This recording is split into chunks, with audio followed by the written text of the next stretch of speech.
School, it's interesting. I've been working on sort of anti-racism for most of my life, and so I think about race quite a lot. And our school was, I would be interested to see the stats, but it felt like it was almost a third. So a third black, a third Asian, and a third white.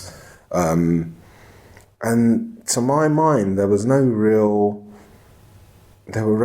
issues. I mean, there were things that, for instance, the Asian kids called themselves the Spics. I think that's based on, American gang culture. I'm not really even sure. The black kids, wherever they were from, were kind of Jamaican. So it didn't matter whether you were African or from another island in the Caribbean.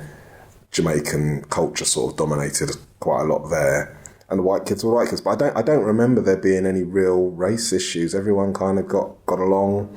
My best friends were a black guy, a mixed guy, and a white guy. And it was just, racism was something outside. I think the only time I remember having a problem, we were on our bikes at maybe about 13 or 14, and as we'd just cycle for as far as we could and just explore and go wherever you wanted. And we got to Sutton, and there was this van ahead in front of us, didn't think anything of it, and it just suddenly stopped. And these guys got out, about 4 or 5 blokes, and they had a baseball bat, and they were, shouting racial slurs, and obviously we just cycled off as quickly as we could and got away from them.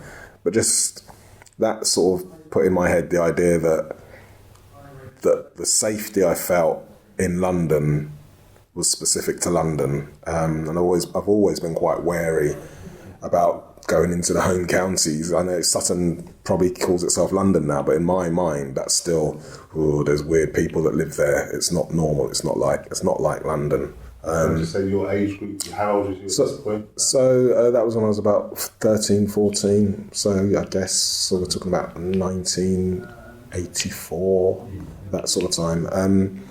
I think that when I think back to both living on Surrey Lane or in Whitehead Close in the Brocklebank estate, the incidents of actual overt threat and racism were quite rare. But I think I have a vague recollection of in the sort of 70s, so before I was 10, there just being a bit, you'd see NF scrawled on places, and the odd man would shout. I remember coming home to my mum, maybe at about 6 or 7, and saying, why am I black? The sort of question I guess a lot of kids ask when you grow up in a white society. I hadn't thought of myself like that, but someone had been calling me the N-word and telling me to, that I smell and all this sort of thing, and I couldn't work it out. I was like, what's he talking about? Why is he saying that, Mum?